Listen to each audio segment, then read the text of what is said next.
Welcome to the 1% Better Recruitment Podcast. I'm your host, Charles Kiriakou, and this is the podcast where we aim to help recruiters, founders, managers, business owners get 1% better after every single episode. Every episode is unfiltered, unedited, uncensored, where we just have a free-flowing back and forth conversation with the aim to add tactics, tools, techniques, anecdotes, war stories, all in the hopes for you guys to get 1% better after every episode. It would mean the world to me if you could like, comment, subscribe, follow the podcast on all the channels that you view this on. We have a newsletter as well on LinkedIn if you could go and follow and subscribe onto that as well so you don't miss any episode. And if you find this or any of the other episodes enjoyable, please share them with your friends, your colleagues, and anyone that you think could benefit from it. Enough from me, let's get into today's episode. Hello everybody and welcome to the 1% Better Recruitment Podcast with your host Charles Kiriakou. Today I'm joined by Julian from 5Q Consultancy. Julian and I have spoken quite a few times now and I cannot express to you how excited I am to do this episode because every single time we have spoken, I feel like we could probably just speak for the whole day. So the fact we can actually record an episode today is going to be a privilege. So Julian, how are we, my friend? Yeah, good. Thanks, man. Let's hope we keep it within an hour, shall we? Well, we'll try. But look, before we go to Julian and get a bit of a backstory and stuff, topics we'll cover today for people wondering. We're going to talk a little bit about how the recruitment industry can be better and why relationships are everything. Very on brand for myself. What does being a geek mean in recruitment? I've heard this term a few times, and I think this is going to be quite an interesting one to dive into. Caring more about your future within this industry, again, very on brand for myself. So yeah, we've got quite a few interesting topics that we're going to cover through a general sort of overview and conversation. But for Julian, for people that may or may not know who you are, give us a little bit of an intro, mate. Yeah, no worries at all. I'll go back to why I got into recruitment. It's a bit of I'll keep it brief as I can. I got into recruitment in the Midlands and doing industrial, so placing warehouse people and forklift truck drivers. Wasn't quite enough for me what I wanted. Relocated, 30,000 Rec called me, and I thought I was some kind of hero. And none of them listened, unfortunately. And they were like, "Oh, I've got tech for you in Reading." And I'm like, "No, I don't want to do that. I don't want to do tech." Sort of fell into the Rec and I approached a gentleman and said, "Look, I want to set Rec up." Never didn't even know what it meant. Went about it completely the wrong way. But all the view to listen to those candidates and actually like, well, what you say you want to do tech. Well, let's get tech. You say you want to do construction, we'll just do construction. Doesn't mean I don't challenge people, but I just thought it could just be done a little better. So that was 18 years ago. And then so I stayed with him for 7 years, got to MD of that company, built a nice little team there.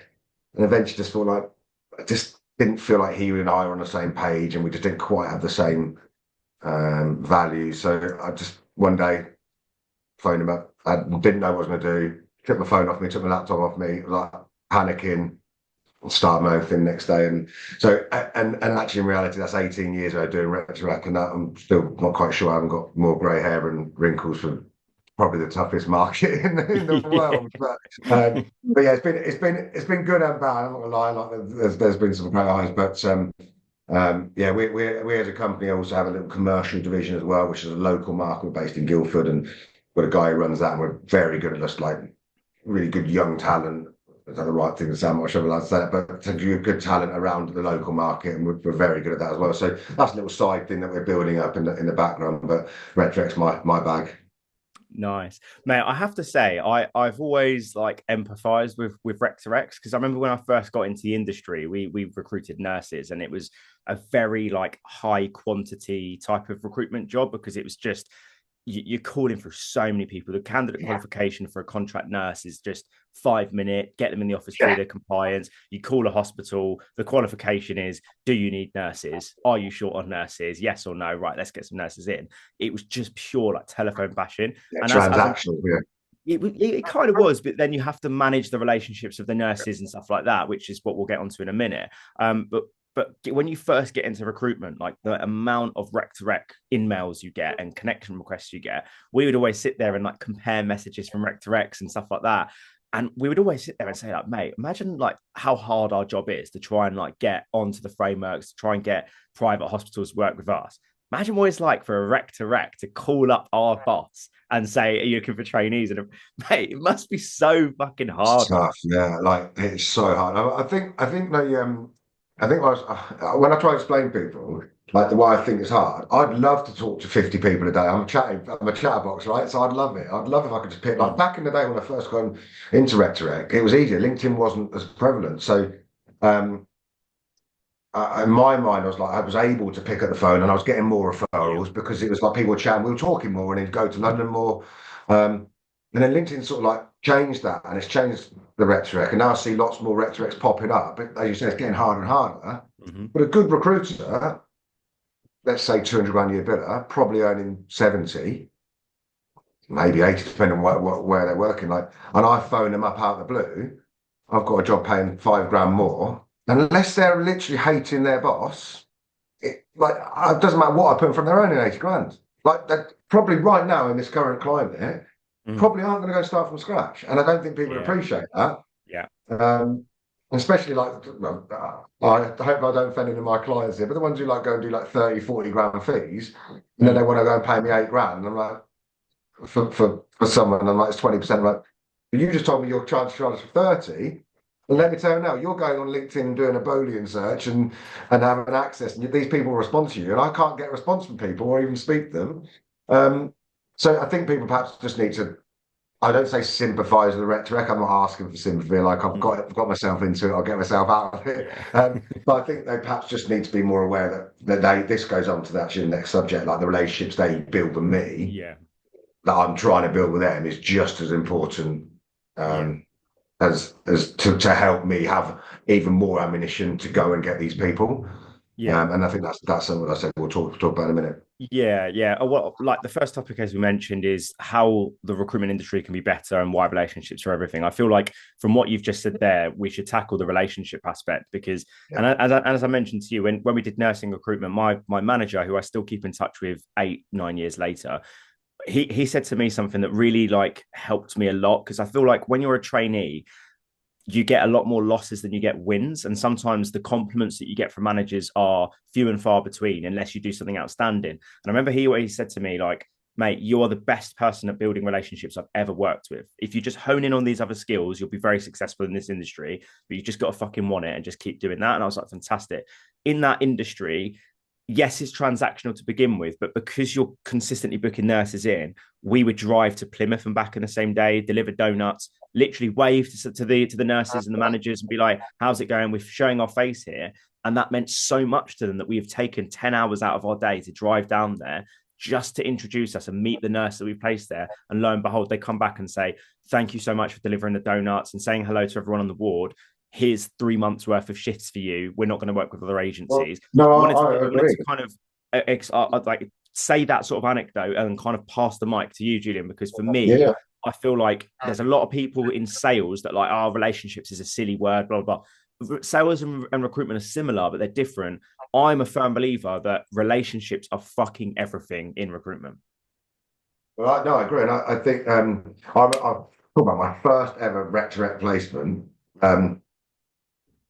Operator, say, am I allowed to say his name? I'm sure, right? James Martin, he'll remember. But he now owns a very successful recruitment company. He was training, worked at Argos, degree. 2 in the morning, me and him were still on the phone. 2 o'clock in the morning doing presentation for that final stage interview. It's a sales recruitment job, and he was going in as a split like BD team against the delivery team. And it was my first one, and I just went above and beyond presentations. From that day onwards, I was like, that's the level. I'm not going to be on the phone 2 o'clock in the morning now. But that was a bit when I was realising he was like, the time I'll put in, I'll happily do prep calls for an hour on a Sunday, not a problem. You know, I'm like, well, if I'm going to go and do that with you, let's give it back. And I think that you going down there waving at nurses, that made them feel important. Fundamentally, I don't think there's enough care about people, and that's the relationship that I talk about. If that, I'll happily go and sit and have a beer with someone or take them for lunch. That's fine. I can get on with them on a social side, but actually the relationship I'm talking is making them feel important. But I want to reciprocate. I was like, look, I'm 45 now. If I'm not getting it back, I'll just walk.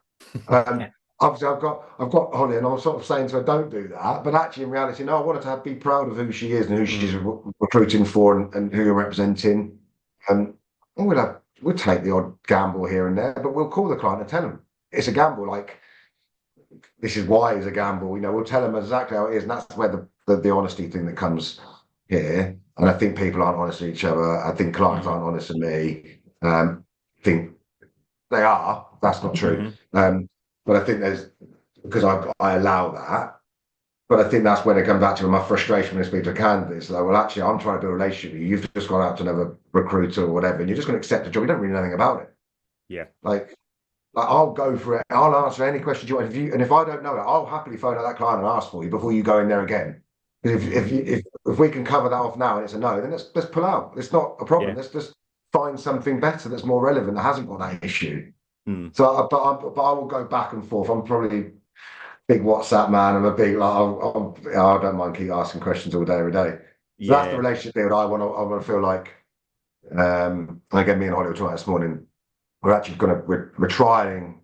I'm going to pitch it to a new client. Actually, we're actually going to see if we can actually. We're retained with them, but actually like get them to allow us. I know it's not what I'm asking isn't new, but I think it's new in Rec to Rec, and actually saying to them, let me brand all of my adverts. Let me just work with you, and it's your branding with my branding. If someone approaches you directly, it comes via me. I'm basically your internal recruiter. So you still pay me. You pay me $7,000 to do an internal recruitment job in a way, but we'll doesn't matter who it is. I'll vet anyone who emails you. They get sent to me. But we'll do videos together. We'll do podcasts together. We'll pump out content, and then therefore we're guaranteed our revenue for the work. Because I think people forget that we're doing it for free most of the time. Yeah, mate, I totally understand that. And what we're going to do, and I think I might have told this story on the podcast before, but the biggest account I ever won was in 2017. My best mate that I worked with, a guy called Jack, had basically resigned without a job. He wanted to go from office recruitment to field sales in medical technology. He interviewed with this company called Laborie. He gave me a call in the evening about 5 o'clock and was like, look, I've met with this hiring manager. She's interviewed dozens and dozens of candidates. She's very picky with what she wants, but she's power. It's her territory. So whoever takes it on is taking on a high performing territory, and they get to work underneath her. Cool. He sent me on WhatsApp the person's number. I gave her a call. She came into the office the next day. This was back in the day when WeWork was vibey and you could have Prosecco at whatever time, whatever. She came in, fed her loads of Prosecco. I had a few beers, done the little pitch of the retained search, all the rest of it. Agreed. Fantastic. Sales director comes in to meet with my boss. We've now taken on a team build for all of Europe, all of the UK, and then we're going to get introduced to the US where the fees will get bigger. And long story short, we helped build this team and stuff, but where there was some slightly tricky vacancies and they'd paid us retainers for every single role. We're talking dozens of positions, 30% fees, 25% upfront, minimum salaries were like 45, 50K, right? So it's big account. I didn't realize at the time I'd literally struck gold. I was just like, oh, this is cool. My mates were like, mate, you have no idea. Your minefield, it's brilliant. It was mad, right? So I then had this wacky idea. And I remember like everyone in the office was like, whoa, don't do that because other recruiters will see it. And I went, but they've already paid the invoice for all these retainers. So why would they then go and pay an additional invoice from another recruiter? So I asked her and I was like, do you fancy coming in the office? Because I used to do videos like advert videos and some funny shit. Yeah. Why don't you come in and I'm going to interview you? We'll do a 5-minute video and then we'll do a 2-minute video advert. So every single email I send to candidates, I'm just going to put the message of, I've got an amazing opportunity, but rather the recruiter talk to you about it, why don't you hear what the actual hiring manager has to say? So she's obviously game. She was quite young and she was like dynamic. She was like, yeah, sure. So she's come into the office. She's dressed in company colors. I'm dressed in company colors. And I'm like, hey, everyone, I've got a fantastic opportunity. The national... Do you know what? Annabelle, can you just tell us about the opportunity? And she's like, yeah, absolutely. So it's my territory, blah, blah, blah. She went off. Mate, the fucking response from candidates on like LinkedIn and stuff were like, this is like no one's ever done this before. That's unique, absolutely fucking mental. And then what she would do, WhatsApp me in the evening, hey Charles, have you heard of this recruitment agency? Can you figure out what candidate is? They've sent me a blind spec. So I'm thinking, right, that looks like this company. Let's have a quick look. That's probably this candidate. So you call the candidate up and they go, oh, this agency. Yeah, we've got them on a retained thing. So that you're not going to be able to go through the agency. So if you're interested, you have to come through me. The client would then WhatsApp me. Have you seen this candidate on LinkedIn? She could be decent. I did a placement with her and she literally found the candidate for me. But obviously my value added to the client was, sure, she's found the candidate, but I've done all the fucking legwork. I've done the application. This is it, isn't it? This is it.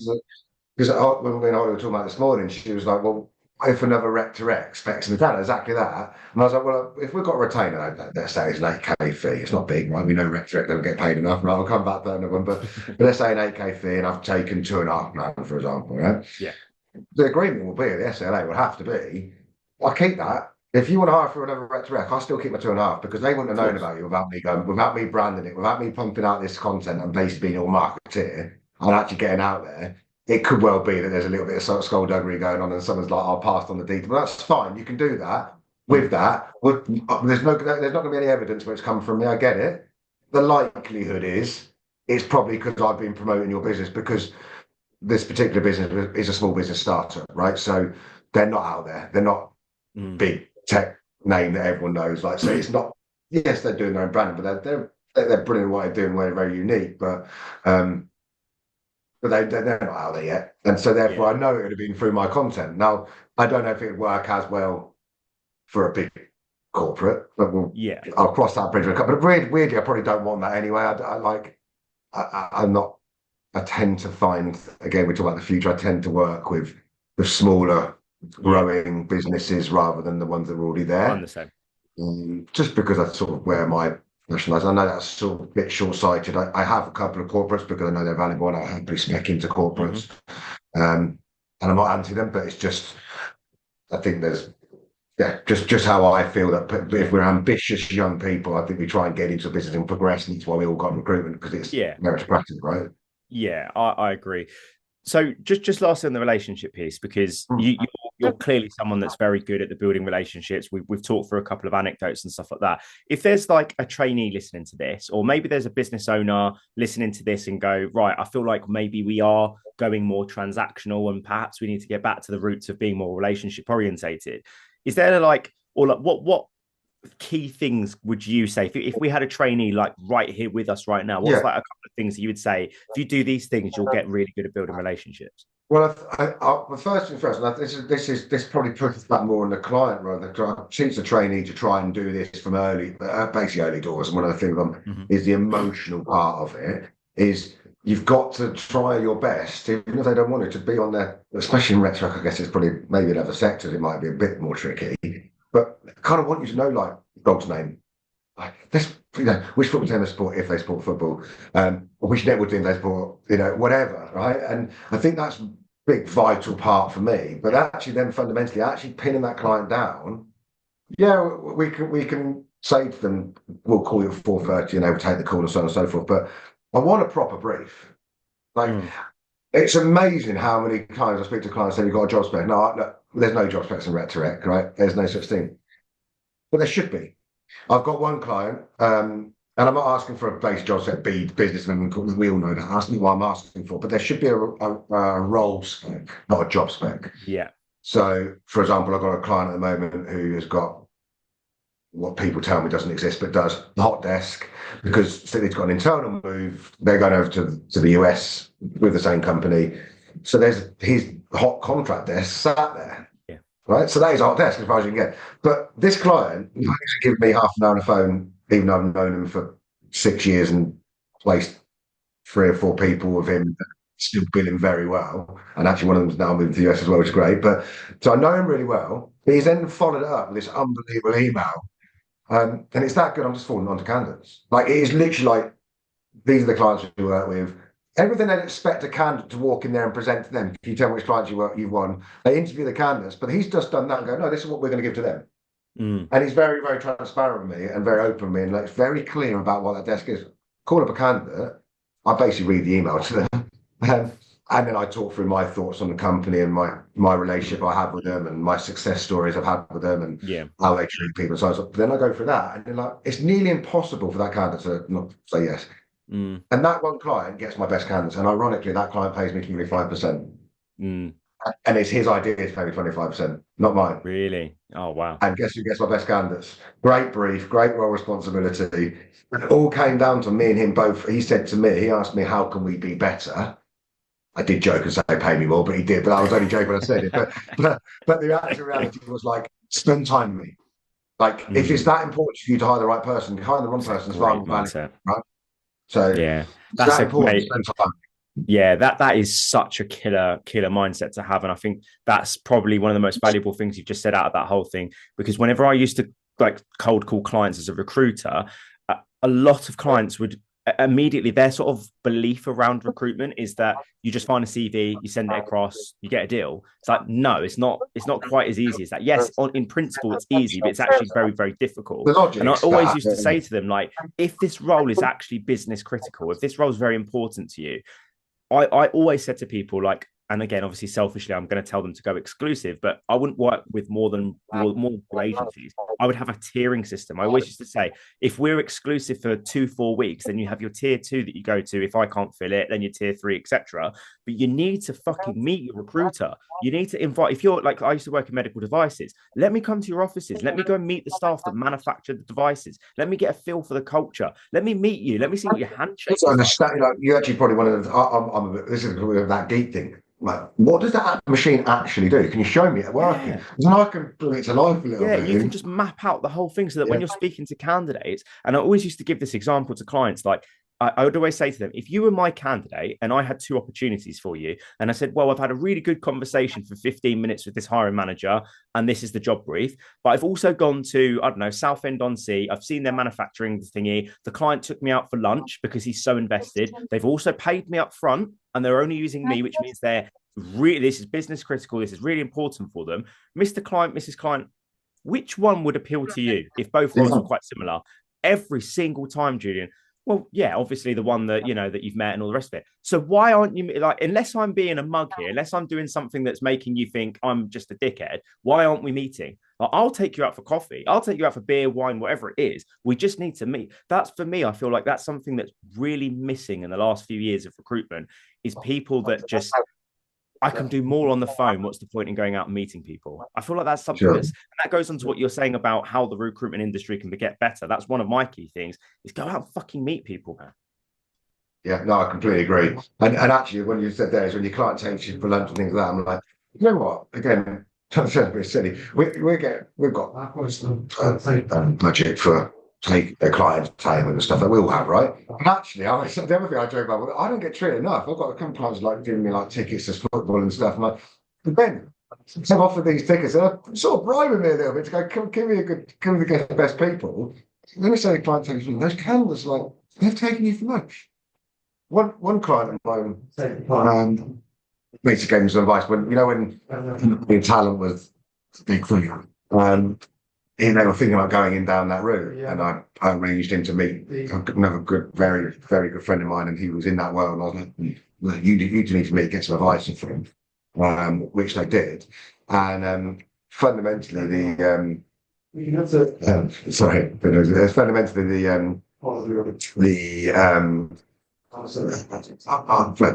go for it, right? Fundamentally, they didn't go for it, right? So a week later, I get an email saying, "What's your email address?" Said, "Oh, I've got £500 voucher for you for John Lewis for setting up that meeting for me." I sat in that meeting. We had beers in Moorgate somewhere, so I was there for the night and stuff, like just chatting away, helping them out. But that client again, just. So that's the relationship piece. I'm like, it's not just reciprocal for me. I want to do that, but like, I think that's right. Why would the candidate then turn around and say to you, "Well, that client did that for you"? I'm like, well, yeah, that shows how good human beings they are, and that's fundamentally where we go. Where I think, I think we buy into human beings. I think that's the big thing. Yeah. And I think recruitment's changed. I do think people are probably nicer now than they used to be when I first started. None of that cutting the ties off stuff anymore. But we get away with that now. But I think you've resonated there a lot. That actually get in front of these people and you just build better relations, don't you? Yeah, mate. Honestly, when I was at Projectus, we were really big because when we moved into the WeWork, and obviously you got the beer taps, and every Friday there was something, either a cheese and wine night, a Mexican night, whatever it was. There was always something. So the boss would always say, our data suggests that whenever your clients interview in the office, we have 100% fill rate. So get your clients to interview. And also Friday is the best day to get your clients, because back then Thursdays wasn't as mad in London. It was mainly Fridays. I think because everyone was like Monday to Friday in the office. Yeah, it's changed a bit now, hasn't it? Now people work from home on Friday, so it's a bit different. But he was like, get your clients to interview on Friday, or get your clients to meet us in the office on Friday. And then we'll have an event downstairs. Or if there's no event, we've got unlimited free beer.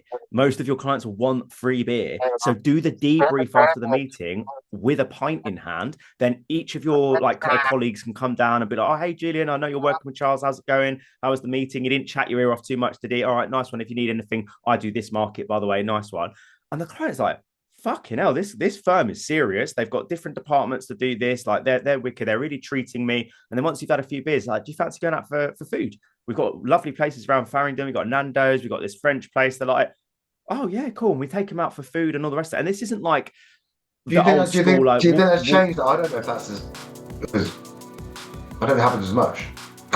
Quick one from me. If you're enjoying today's video, two things. First and foremost, like, follow, subscribe, leave a review, all that kind of good stuff. The other thing is, as you probably already know, the way I fund this podcast is through my coaching business. So if you're listening or watching this podcast, you're probably someone that is all about personal development, right? So if you're all about personal development and you want to develop your mindset, you want to develop some real world strategies, or perhaps it's simply just the recruitment aspect. I've been in this industry over 10 years. I've been in the L&D space for over 3 years now, and I'm so passionate about helping people. I feel like this is the purpose that I've been put on this earth for, is to help people in this recruitment industry. So if you're interested in coaching, in training as a recruiter, or perhaps you're a business owner and you want to upskill everyone in the business, take your company to the next level, then why don't you just reach out to me? You can reach out on LinkedIn. All my contact information is on my banner and in my profile, and also on my website.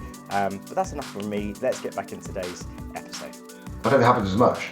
Because of things like Teams and Zoom, and it definitely doesn't. And I'm all for this. This is great, but I don't go to London anywhere near as much as I used to. I try my best, but sometimes I can't always get. I'm trying to arrange to meet people. I'm not into that. I'm working from home. It is challenging. It's not quite as easy. So same with the candidates. Like trying to get a candidate to meet me now is not as easy as it used to be. Trust me. I mean, don't get me wrong, I probably have my moments where I'm like, I'm not going to go up just to meet you for one or two beers. Yeah. Unless you're serious, right? But I guess it's my job to make them serious. But I'm not going to go. I don't want a freebie, right? It's got to be. Let's talk business here. Let's make things happen. But that is brilliant. How you can do it. Actually, WeWorks in those environments are great for that, right? Because I think one regret actually we haven't got London based. I think that's something that again we are considering, just perhaps getting something maybe like you can buy those tokens. But I think having that where can go, like say, come and have a beer in the WeWork office. It sounds quite cool as well. Like, it was class. We're taking it seriously, It was class, mate. But like when I moved from that company and I was the global head of L&D, this was a big lesson to me, and I've taken that on board when I set my business up, that whenever I start working with someone, I try and drill into their values and what they stand for, how they work. Because when I was the L&D manager, I was kind of just blinded by a big package, growing business. They've got recruitment royalty, they've got loads of contacts. I was like, great. But then as soon as I joined, and like one of the CEOs overheard me say, great, candidates based in London, meet them for a coffee. And the CEO was like, why would you do that? And I'm like, because they're a candidate, they're walking to a placement. Why wouldn't you? And he went, but by the time you go out, get on the tube, meet them, pay for a coffee, come back, you could have made 10 phone calls in that period of time. And I'm like, yeah, I hear you. You can make that amount of calls, but how much more valuable would it be? Imagine that candidate's gone out to go and meet a recruiter. Not many recruiters do that these days. What do you think the chances are of that candidate wanting to only work with this recruiter as opposed to every other recruiter that's just calling and emailing? And he went, no, mate, that's not how we do it here. Actually, so Charles, this is the mental, that one of our subjects we're talking about is being the geek, right? Yeah. That bit there is, like you said, you got blinded by that. And actually the geek part of me would have been like, there's a million questions like, I want to take candidates of coffees. Do you allow that? In an interview, if you'd have asked that, and he said, no, we don't do it here, you're like, okay. But that's one of my little neggies there. I've got a problem there. I'm just going to box that off. I've got a few more things I want to do, but we don't ask those questions. So we think we sort of believe what we see and everything sounds great. And that's the goes back to that thing. The geek part of me is like, I probably ask too many questions because I don't trust anyone anymore. That's what years of rec to rec will do to you, I suppose. Exactly. But that doesn't make sense. Like, say that again, and then I'll ask them 3 different. No, okay. I think it's quite easy. I think Ollie's probably learned that lesson actually when they were like, just believed everything that everyone says because you want to, because you're like, well, why? But actually, they're not saying anything wrong. But like, I'm all about. where I say a geek, like I think we do everything we do is an action for a purpose. We turn a light on because it's dark. We need to see, Yeah. right? That's an action for a purpose, right? And that's the bit like, so why would you not ask those questions? And that's it. I think again, you got blinded a little bit. Out of interest, did you turn it around? Did you make him see sense and say, actually, you say we're not doing here, but I am? Or Yeah, mate. did he stay strong? So we were both very stubborn. So I'm a very stubborn person. If I believe in something, I'm going to go hell for leather. And I remember saying to the L&D consultant I hired, like, she was like, I need this day off, blah, blah, blah. And she like ran out of annual leave. And I was like, take it off. And then she was like, aren't you going to get in trouble? I was like, if I get in trouble, I get in trouble. If I believe in something and I think that's right, I don't care if he wants to fight me, he'll fight me. If I believe in it, I'm going to do it. But there were certain aspects which were, and the response I got, is it your business? Which fucking, I was like, I just wanted to fucking kill myself when I heard that. I was like, what do you mean? Like, I'm here specifically to make your business better and to make that's your what you're business paid better. for, right? I'm telling these guys to go to more events, to go and meet more candidates, go and meet more clients, invite more clients into the office. And you're saying that's a bad idea. And he went, my business, mate, my rules. Cool. So when I got made redundant, as you can imagine, I was very happy. Surely you paid me to challenge that. Yeah. If it's that perfect, I wouldn't be here, right? And that's like, if it all works, you didn't need me. You didn't need me, right? Because everyone's doing everything great. So exactly, that would have been quite frustrating, actually. That was the least frustrating part of my entire time there. So I have some anecdotes that, unfortunately, I'm under NDA, so I can't say too much. We'll be here too long, yeah. We get a lawsuit on your table, yeah. Mate, we went through that last year. Don't worry, I came out successful, but I signed an NDA, so I cannot go into more detail. So we will briefly change the subject, going back to being a geek. So you mentioned there being a geek about asking loads of questions. Like, from my perspective, I feel like being a geek in recruitment is like really like going into like the data, using the analysis and stuff like that. But there's obviously various different like perspectives on being a geek. Like, tell me about what you think. And it's funny because I don't think I am a geek. And by the wrong being a geek, I think it's great, right? But what I mean by that, I guess I'm a lad's lad in that sense, and I'm a football, I'm a beer, but actually, if I'm walking into a club, I know everything. I've researched for. I can research quickly now because I've got so used to it, and it's like you can give me a client. I'll have 15 questions within 3 minutes. I can look at something quickly. I go bang, and but I'm like, that's not geeky. That's just obtaining, looking at something and thinking, how can I make that relevant, and how can I cross that into a conversation? How I can turn it into a conversation?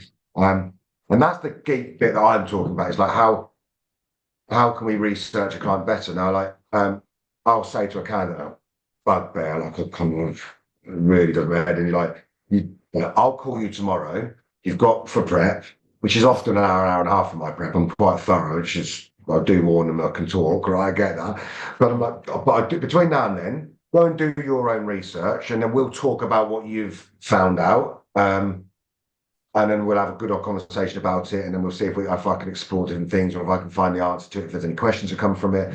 And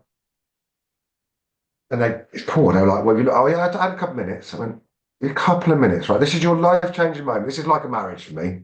I appreciate more than 2-3 years in a recruitment company might not be that like a marriage. You're probably forever, right? But yeah, you should be treating it like that. Like I don't want to get this wrong, because every time I get it wrong, I'm going to. I don't want to be a 45-year-old single bachelor. You know what I mean? It's not really what I want. So tried it. I've been married 15 times. So it's not good. So yeah. I think I use yesterday. I shut up. Do ChatGPT, and I just put in what I can't be named. He even do that. He broke it down in bullet points for me on ChatGPT. That is a very lazy way of doing it. Don't get right, John. But I was like, even if they could just, so they've broken it down for me, taken some pieces away from that, but they can't do it. I'm like, but see, you don't care enough about your career, and that goes back to caring for your future. And that's the geek bit I'm talking about.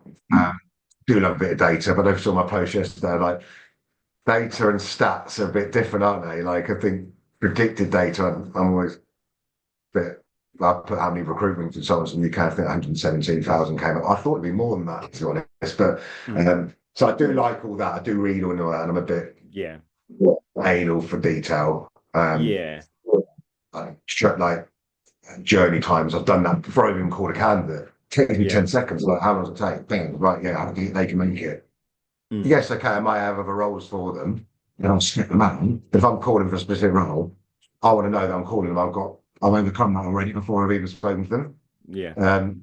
Of course, I can't work out whether they say I don't drive or something. That's different, right? We find out on the phone, but that's my geekiness. I guess that's probably my slight ADHD, OCD. I don't know what you can call it, but I think every good recruiter's on the spectrum, right? Yeah. Yeah. Probably.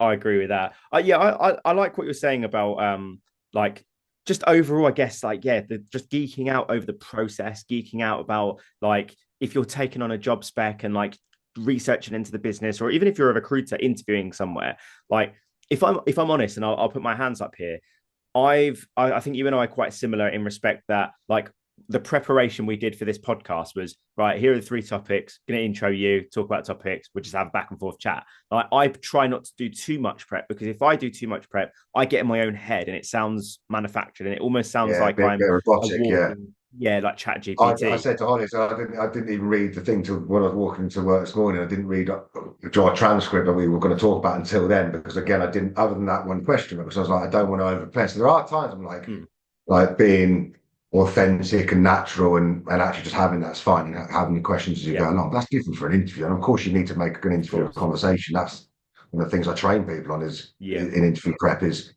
you've got to, it can't be just be question, answer, question, answer, question, answer, question, answer. Of course, yeah. It has to be a conversation. So the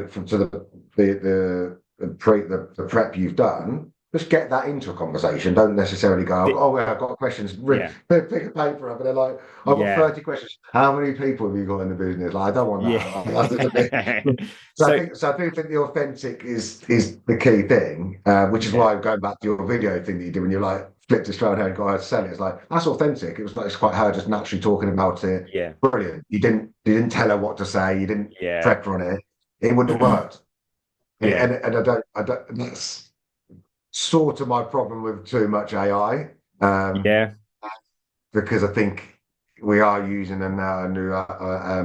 So I won't mention. Well, actually, I would say it's actually very good. Pager, we started to use Pager, which is actually excellent. But there's a bit. It's like, oh, do you want to do your post for you on LinkedIn? And it supposedly, and I'm sure it does, says, oh, it looks over how I've written my post on LinkedIn, and it kind of forms my personality. You still have to change it. Yeah, even though it's good, I still have. It gives me the concepts. Yeah, of course. But I still change it because it's just like it's not really how I talk, so it's never going to be right. But so I'm a big fan of the AI. I'm a bit old school, but I'm coming around to the idea I've got to modernise myself a little bit. Yeah, of course. Well, I will pick up on that in a second, but there was something that's like been burning in my head that I wanted to explain to you that I think is like something kind of similar to what you've been saying. Both when I was a recruiter interviewing myself and prepping candidates for interview, a little trick that I used to do was I would bring a notebook. I know we spoke about we don't do notebooks now, but I would bring a notebook. This is pre-AI and all the rest of it. And I would have bullet points of the research I've done, because I'm the type of person, if I've got big old paragraphs, I'm just going to sound like a robot. So I'd have bullet points of what the industry was, how many employees they are, how much they've done in revenue and grown, etc., what markets they do, whatever. And then I would have on the other page just a list of the key questions that were my non-negotiables, like questions that throughout that interview I have to ask those questions. If I've done that, I've done a good enough job. And when they ask me, so tell us about what you know about the business, I fucking hate that question, because I could just easily go, and nowadays copy and paste the URL from the website, put it into ChatGPT and give me something in my language, right? It's a bullshit question, right? But what I used to do was, like, when I interviewed at Projectus, was like, I know that you guys solely specialize in medical devices, blah, blah, blah. But you work in different sectors. And obviously I'd like to get educated on what these sectors and how different they are. So can you explain to me what those sectors look like? So this is my biggest tip to people interviewing is, and I used to prep candidates on this, is every answer finish with a question. And that then goes into a conversation. And sometimes you will answer it, but with a power statement, but the power statement similar to like mirroring. So if someone says, oh, I'm on 50K, and you go 50K, and then they explain more about the package, the power statement almost acts as if a question, if that makes sense. Brilliant. Yeah, perfect. And I agree. There's a question to everything. And it goes about the whole thing. And actually it's really good advice, actually. I've just learned from you from there. That's a really good way of approaching it, actually. But the non-negotiable things, I've got these 5 questions there, my non-neg. So it's quite simple. I do that, but I haven't really probably boxed it off that way, which is actually really quite easy. But one of my I think one of my, the one where I get the candidates like a light bulb, I'm probably giving too much away, is when I say to them, pretend you work for me and you're going in there and I've set up a meeting for you and I want you to come back to my office. If you can't come back in, pick up the phone to 50 people and pitch that company about what the job is, who they're working for, how long the manager's been there, commission scheme, benefits, why it's a good company, what you're feeling about the company, how could you sell it? And if you can't do that, and you can't answer all of those things, and you can't get someone interested, i.e., if you phoned your mum and your mum was like, "I don't think you should go for it," you haven't interviewed well enough. Simple as that. And that's the bit where they go, "Oh yeah, that's a really good way of looking at it. Yeah, pretend you work for me." Like basically interview them, and that will turn into a conversation. But I think there's a challenge at the moment because I don't know if people have perhaps got the depth they used to have. I think it's quite easy for people not to think, not question enough because they're sat behind too much AI and I know you had the girl from Sourcewell. I use Sourcewell. Sourcewell's great, right? And I think it's an unbelievable thing. It's a brilliant tool, but we can easily fall behind too much of that, and then it's not authentic. But we just don't. If I manually write every message, I mean that's mental to say that. So that's sometimes when I get a bit offended when I don't get a reply. I've actually gone and looked at your profile. I've tried to personalise as much as I can, and I see you lived in Guildford or whatever. Like I do anything I possibly can. I'm like, this is real. I'm really behind this, and I really have got something for you that I want to talk to you about with the detail I've spoken about earlier. Yeah. And then Sourcewell will go and send out, 3 minutes, and it's brilliant.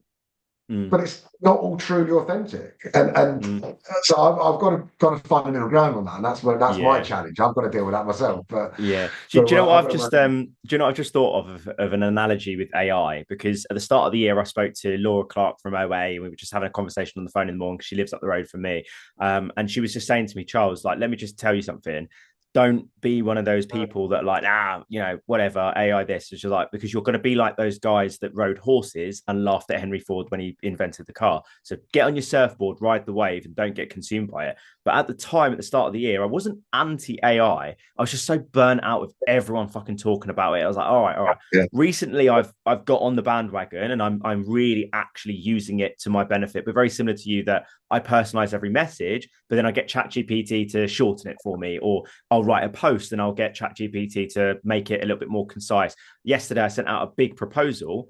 I put it into ChatGPT and I went, "Oh yeah, that looks way better." Like my proposal, the concept was great, but it just looked so fucking shit. But my analogy is with the AI is similar to the guys that rode and sold horses, and then you've got the guys that are driving and selling cars. But the point is that AI is like the car, but we can't forget that we still have to walk to certain places. So we still have to personalize and do our own posts and emails. We still have to go out and shake hands and stuff. But AI is just a means to get there faster, like the car is to get from A to B faster. Well, I don't know if that analogy makes any sense. Yeah, perfect. Because I'm going to use that whole it's mental to think this. Obviously, now we use our phones. We had sat navs, and then it's like we used to have maps, right? Yeah. I'm still old school enough, and again, I'm showing my age a but now, like, again, going back to that geek, I'll put it in my phone. I'll see how long it is, but I actually go and look at which way it's taking me. Yeah. It's like I'm just so used to back in the day. I used to get a stop at the end of the kind of road and open the map up. Right? It's crazy. That's what I used to do.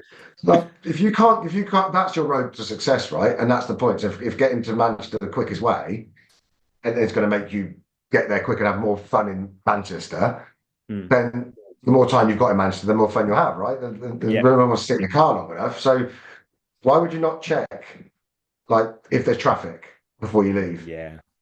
Why would you not check? Like, about times, my wife, for example, I get to the train station and just it's delayed. When she could have another half an hour home and done a bit of work, but you didn't go on your phone and have a quick look at is there any delays? It takes you 10 seconds, but now you've got to wait around half an hour spending money because you bought a coffee. And there's that pre-planning problem again. So I'm with you. That's a good analogy to me. I think it's good. And I think, again, that goes back to the geek thing. It's like it takes 10 seconds to double check something, doesn't it? 10 seconds. Yeah, 100%. The ChatGPT can do that for you. Like I did this now. How much petrol does it? I put in ChatGPT. How much petrol does it cost to go from Leatherhead to Watford? It's a round trip, £11. I was like, it took 30 seconds to find out. It probably taken me about 20 minutes in Google if I tried to work out. Mate, 100%. But at least 6. Yeah. So I see the value of it. Yeah, mate, I've properly got on the ChatGPT bandwagon. So I hired a coach at the start of the month where just I was having a little bit, and I'm sure you've gone through this with the business where you're just like, I feel like I'm doing a lot, but just I'm Yeah, here, there, and everywhere. I don't really have the yeah, right exactly where I'm focus. at the moment. Don't Yeah. really know how my offering actually, like, what is my offering? Like, how do I do this? What am I best at? Sat down with him, and after literally half an hour, I was like, boom, light bulb moment. Okay, I've not been doing everything wrong, but like I could be doing this way more effective, way more efficient. And now everything that I do is, and again, this is the talking about I walk places, but then the car will take me to another place quicker. I wrote a business plan, put it into ChatGPT and said, I want you to critique this and I want you to be savage with me. Don't sugarcoat it. Don't compliment me. Break this down and make it better. And it goes, sure, no worries. Bang, makes it better. Here's my offering. How can a managing director or a founder of a recruitment business look at that and go, can't be asked? How does it make it more punchy and more effective?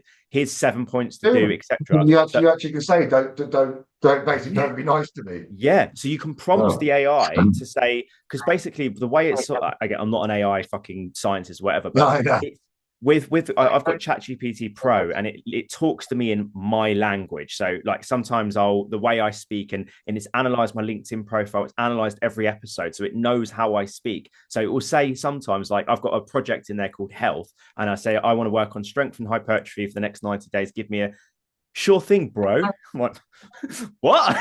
The AI is calling me bro. This Not is my fucking bro. weird. You know what I mean? Like, okay, cool. But basically now, like, I've prompted it that if I give it an idea, whenever I've done it before, it will be like, Charles, your podcast logo is amazing. Here's one thing to make it better. I'm like, no, it's shit. I know it's shit. I just put it together real quick.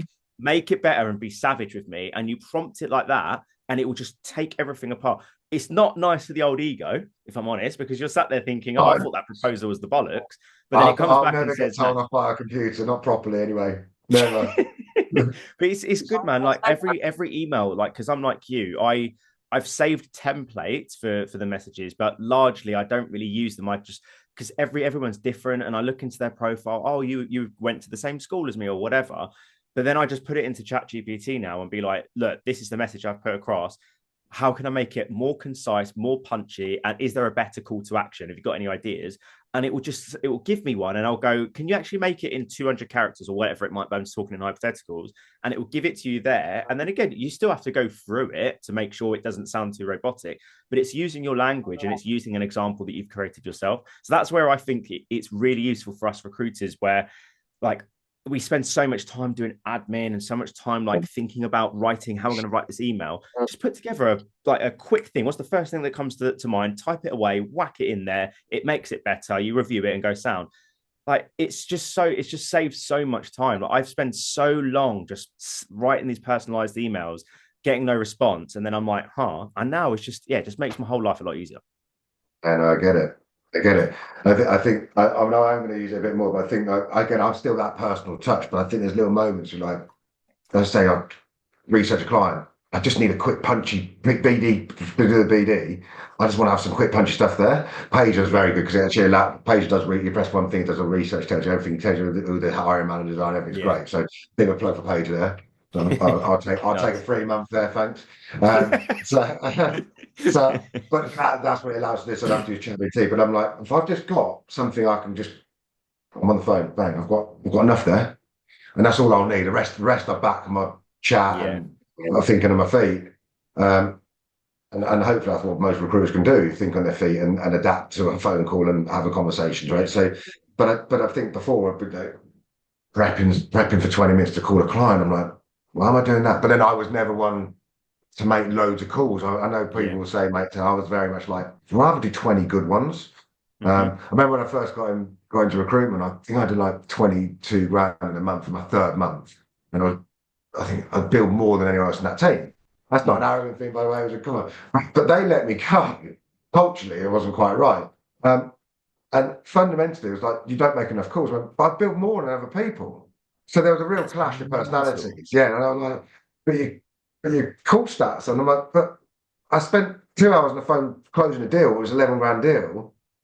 Can't make 100 calls that day because I was back and forth, like negotiating and answering questions. And so therefore, like, they were like, how do you think it's gone? In the last 3 months? Yeah, okay.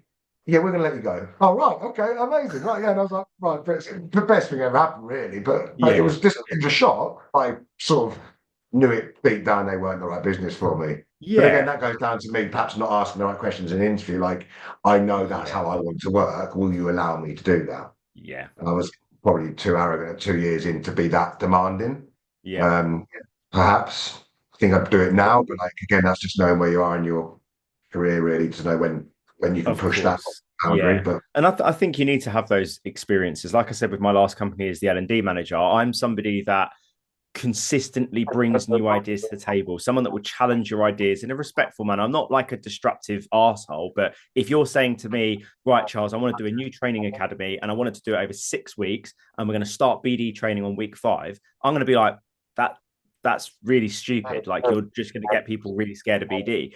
We had those arguments in my last company, and I got very fiery with the ops team and with the two founders. And I was like, you've set me and my team a target to get consultants to do a 360 deal sub 12 weeks, but you want them to learn BD past 12 weeks. So basically what you're saying is that's here's a impossible. target you're never going to achieve. That's Well, that's basically what you're impossible. Well, unless one person just randomly picks up the phone and gets through to the hiring manager and manages to blag it, saying. which can happen. I've seen Yeah. I don't think I had any training. I just got worked it out.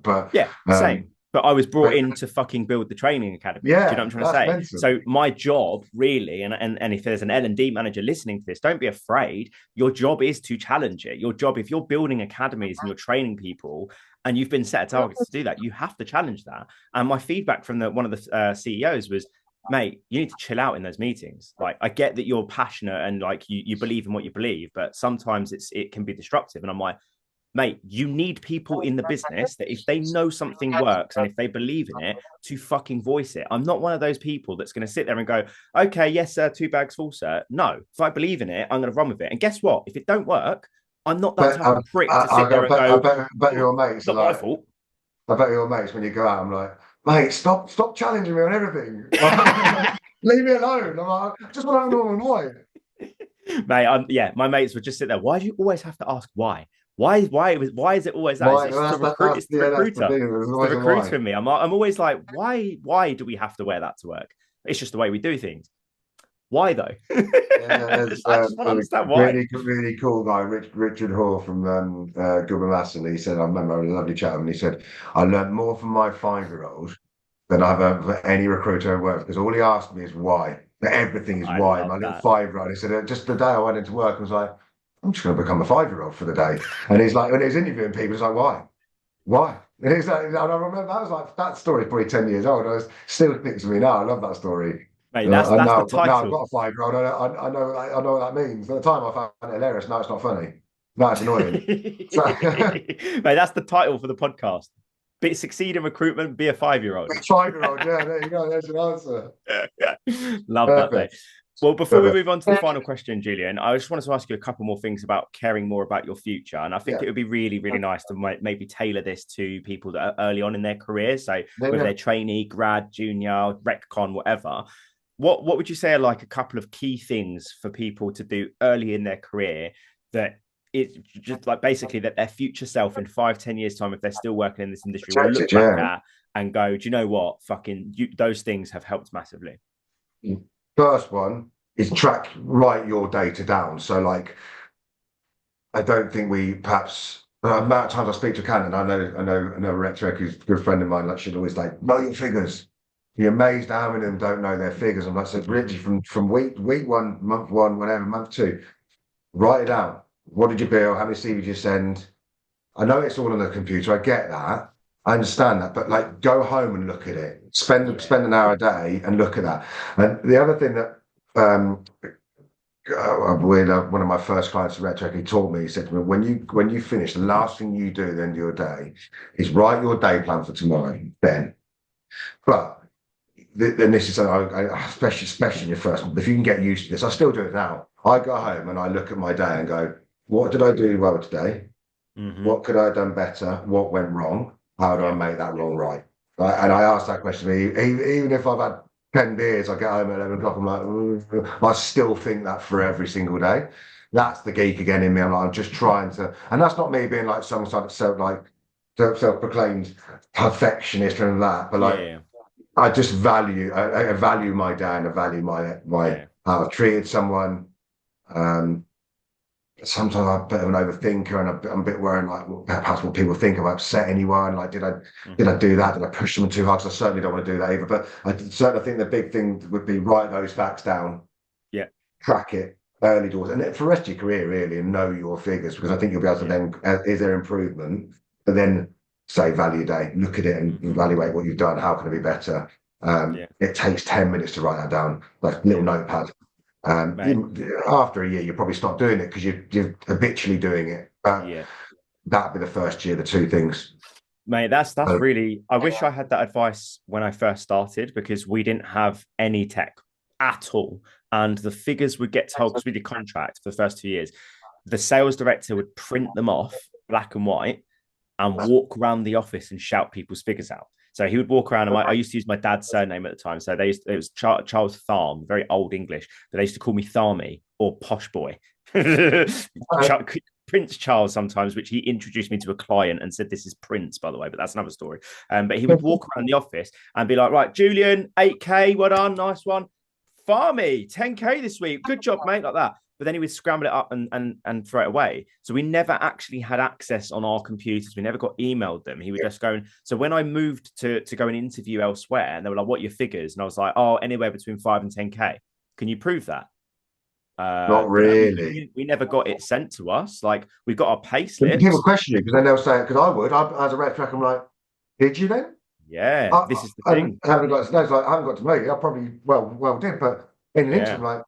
But when you're an apprentice, Julian, but when you're an apprentice and that's your first role into recruitment, you've been paid £600 a month. You don't know any different. You've never interviewed anywhere else. So that when you go out and they go, "What are your figures?" and you go, "Oh, it's this. I had this amount of nurses." They're like, "Cool. Have you got proof?" And you're like, "Well, no, we never got." "What do you send them?" "We got physical pay slips." They're like, "We don't fucking send you physical pay slips, mate. We email them." We're like, "Really?" Oh wow! Like my second job in recruitment, the most amazing thing for me was they had a kitchen. That's how mental it was. I walked in and he made me a coffee, and I went, "Oh, you have a kitchen?" He's like, "Did you not have one?" I went, "We did. We just didn't have a sink, so we couldn't wash our hands." It's like, what? Where the fuck did you work? Yeah, where were you working? It was a cowboy environment, mate. Like proper cowboy environment. Probably taught you some good stuff, but I'd say you'd like to think that there's some really good companies now that when you get a trainee into, there's some great businesses now. I'm not gonna lie. Some, like, if I look at a lot of the companies we work with, like, you're proud to work with them. You can see that they're giving that. I do think some of them perhaps don't put enough emphasis on training those entry people enough, and actually goes back to you'll love this. I'm doing a bit of a pitch for you here.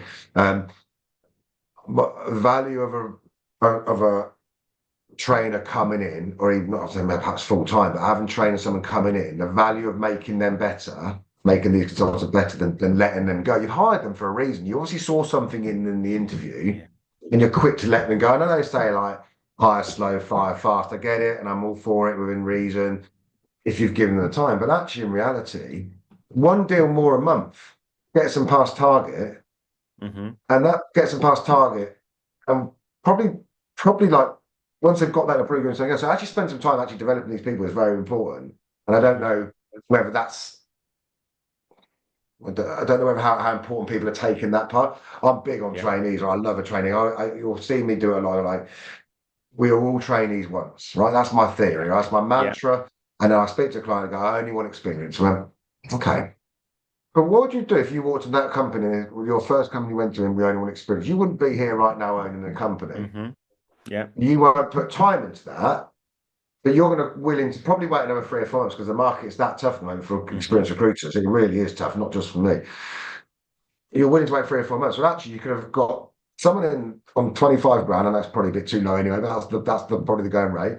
Get someone like Charles in, like, do an induction program, whatever it'll be. You feel that's expensive, but you're going to pay 35 grand for someone. Yes, they've got some evidence they can do it, but it doesn't mean they're going to do it for you. You can get this person molded the way you want them to do it, with a good trainer in the background supporting it. It's far cheaper, and you know what you'll get? You'll get loyalty, because they'll feel like they've been trained by you and you've been put some love into it. I feel like I've got on a training bandwagon. I'm not. I'm just saying something's going to have to change soon in this industry, where I've got 30 different roles, 30 different clients calling me, pretty much all looking for the same thing. within reason. Obviously, different businesses got Of different course. markets Yeah. and different cultures. And I get that, but pretty much all of it, which is experience. Well, this is the time when I've seen, and at the moment, I'm waiting for that button to go, and it is changing. I'm now seeing people saying, "Oh, look, it's on the 6 months now." And I can see and that's getting. I'm like, well, that's the right way to go because otherwise the funnel is just going to dry up. And I spoke to a new client a couple of days ago, and he's like, "I want someone with 2 years experience, but I know it's tough because no one hired trainees 2 years ago."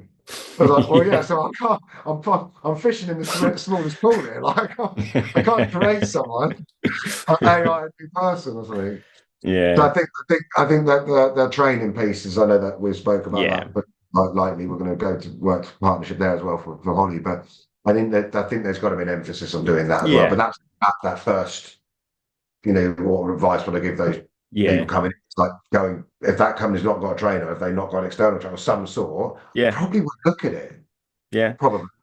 Yeah, mate. I mean, if you think about that in a sports analogy, right? How many players that, play for Manchester United, Tottenham, or whoever, and they're not really performing very well. We know they're quite Because they're talented. rubbish football clubs. They're just not working with the right manager. They're not working with the right coaches. Same thing with fighters. We see that in the UFC all the time. When a fighter is going on a losing streak, then they change gyms. They work with a different trainer. They work with a different coach. They're just reinvented, and that's the same thing in recruitment. If you've got somebody that is falling behind. Like the number one reason why I see people fall behind is because they're not being managed correctly. They're not being managed the way they need to. And I'm not saying that we need to just change our whole philosophy for this one trainee, but you need to adapt. And that's what people like myself and these other trainers in the industry, there's so many good ones, and there'd be people that are different to my approach as well, right? But when I go in and I'll sit there and say, like, Holly appreciates this aspect, Julian would appreciate this. Like when I was a trainee, individuals, aren't we? I didn't need someone to stroke my ego and go, "You've got this, babes."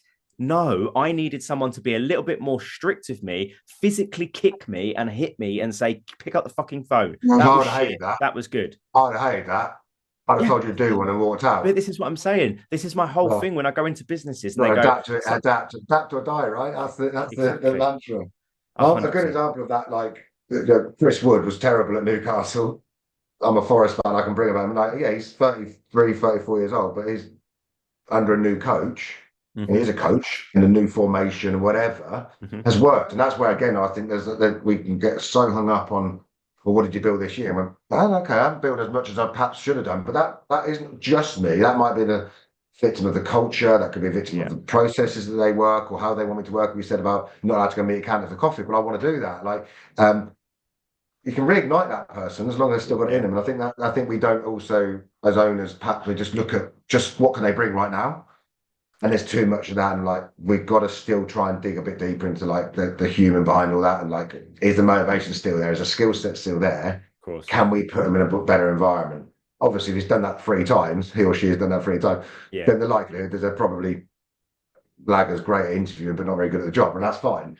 But then again, I probably wouldn't represent that. But yeah, no, I think that training thing is like, I spoke to you about, I probably have a bit of training myself. Like, I'm 45, I still want to learn. Still want to learn, and I'm learning actually even from Holly, like just going back, it's making me go back to basics. But there's some things that she's done, like just she gets her head down, and I'm like, I probably zone out a bit too much now because we spoke about doing too many things. Yeah, so I zone out. I'm like, I don't know where to be today. I don't actually know what to do today. Yeah. Mate, I feel you. Mate, doing this podcast for me, like I remember I saw a post about a year ago, and it was like, if you work with a trainer, ask what they do for their personal development. What books do they read? What podcasts they listen? You can obviously see behind me, I've got another shelf over there full of personal development books. I went for a phase of just reading on the train 5 days a week in London, every single day reading.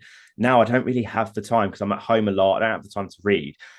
And I listen to business podcasts, but then sometimes they get a bit like dry, and then I would end up listening to a comedy one. But since I've set this podcast up, it's been like the biggest personal development tool I've ever had, because I'm only really having people on that, not necessarily people that are earning billions and millions, but like successful people, good billers, like just a very wide variety of people. And every single episode, because I've got to then, transcribe it and do the notes and like what are the key takeaways, put that into the handbook. So every single week, every single month, I'm getting all these takeaways so that when I'm then speaking to other founders and they go, oh, how do we build a sales culture, or how do we integrate AI? And I'm like, well, I spoke to this person. That's the advice. Like, I'm using ChatGPT more because of my coach and a guy I had on. These people as well, isn't it? I think when we were talking last week, it was like, I think the reason why I was quite keen on this is that I've got to do more of it. I don't think people know how I talk, or I'm very much a LinkedIn writer rather than a visual. Yeah. And I thought this was going to be quite valuable. Perhaps people see there's a bit more to me than maybe the image or what they don't know. But actually, like the collaboration that like I've already tried to think about some clients for you, and I know you said, oh, maybe I'll be able to introduce them. I'm like, well, this is the whole thing. Like I think there's you should my back off scratch yours mentality. Yeah. You know, I'll do splits of Rev Rec to X now. Like you said that to me 5 years ago. I'd have laughed at you. I'm like, well, no chance. Like, but now I'm like, no, I want to give the client the best candidate. And if one of my Rec to Rec friends has got a really good candidate, don't get me wrong, I'll speak to the candidate. I'm not just going to send it. I will want to speak to that candidate. But I'll tell the client I'm doing a split. I'm being really transparent about it. I'm not going to lie about it. But fundamentally, I'm saying to the client, the reason why I'm sending them is because I don't want you to miss out on something that good. So I'm willing to take half a fee on this to give you the best person. Now, I'm not going to mention names. There are some people all over LinkedIn, oh, you should charge too late. I don't agree with it. Like, I'm not here to get rich. I'm here to do a good job and make people make their lives a bit better, which is basically shaping their careers. That's cheesy, but I mean it. Yeah. That's the truth. Yeah. If I wanted to be rich and famous, I'd have gone set myself up in London. I'd have done that. But it was never about that for me. It was about just enjoying making other recruiters enjoy recruitment fundamentally. And it's sometimes quite hard to see when you see a recruiter. Like, I mean, as a guy I trained, he's now got an exec search, great lad. He struggled in Rec to Rec. I'm not going to lie. I hired him as a cleaning swimming pools, and he came as an apprentice. Gave him all the love and didn't quite make it. Gave him like 2 or 3 years. Worked him hard, right? I'm not going to lie, in a nice way, not in a bullyish way, but in a nice way. Yeah. I think he built like 600-700 grand or something last year. And like, wow. I don't get a thank you for it, Charles, but occasionally get a thank you for it. But we're still talking, and I think that's the bit. We're still mates. We were texting the other day. We were going to meet for a beer in the next couple of weeks, and that's from 8-9 years ago. Yeah. He's a grown man now. He was 17 when I hired him. I think that goes back to the whole mentality of like looking after people and scratching your back. And I think that's where so I'll keep pumping out the training thing for you, mate. Don't worry, I'll get that going for you. Love that, mate. I think we've got a very similar mentality where it's bigger than us, right? It's not just about us. It's more about helping others, helping the industry. So yeah, I absolutely love everything you said. Conscious of time, mate, because I know that we could speak forever. But I know that you the one thing that I say that we don't prep, but I always ask people, like, have you got an idea of the question, of the answer to the last question? And I quite liked what you said. But yeah, so the final question, as you know, that I ask is, following today's episode, how can people get 1% better in recruitment? There's always one more question. That's it. Whether that's a close, can I be business? Whether that's, I need to know more. There's always one more question. Just don't accept there and like, you kind of want to be leaving the room going, I've got more to ask. That's how we should be feeling. Obviously, I know there's a time we've got to shut up, which is tough for me. I get that. But there's always that one more question. That's it. That's the end. What an amazing end to an amazing episode, Julian. Thank you so much for your time, mate. So if people want to reach out to you, clients-wise, candidate-wise, what's the best way for people to reach out to you, mate? Well, always on LinkedIn. I know my surname's a bit of a pain to spell, but like Julian 5Q, just put that. But yeah, just LinkedIn or that's probably normally the best. I get lots of my references there, but LinkedIn would be brilliant. Perfect. And is there any specific types of people that are best to reach out? Well, unless they're local to Godalming and Guildford and the Surrey area, that would be like a commercial piece of admin and things like that. But realistically, myself and Holly are mostly focused on like at the moment I'm looking at 6 months, but really trainee level up to director level. Typically finance, tech. We're starting to do a bit in the construction energy now. I've covered lots of many markets. I've got life science as well, so I can probably cover everything. I've got contact and I've done that on purpose. I know you get some Rec to X who like just do tech. I've deliberately not tried to pigeonhole that. Maybe that's where I've gone wrong. Maybe I should have done that. But I've tried to have that door open to not have a really good candidate, but be referred to me who does life science and not have to have an option. for them. Yeah. Or just say, no, I can't, I haven't got time to spec you out. You're a great candidate, I'll spec you out, like, and we'll do it properly, you know. So so any market, really, anyone who's any good, call me. Basically. Amazing, mate. Nice one. Well, look, thank you so much perfect. for your time, mate. Really enjoyed this. Looking forward to speaking and working in the future. And for people that have made it this far, you know what to do, like, subscribe, all that kind of good stuff. And yeah, until next time. Thanks so much for watching today's episode. If you enjoyed it, like, subscribe, follow, drop a comment on either platform and message me on LinkedIn what your biggest takeaway of today's episode is. If you also feel like somebody else could take some value from this, repost it, share it, tag someone in. If you think you or someone else could be a fantastic guest as well, put them in touch with me or get in touch with me yourself. We're always looking for new guests. And yeah, we only really have legends on this, as you can probably tell already. So as I mentioned, like, subscribe, all that kind of good stuff. It genuinely helps so much. And I've got massive plans for this podcast, and we're loving doing it every step of the way. Keep getting 1% better, everybody. Let me know what your biggest takeaway from today's episode is, and I'll see you next week.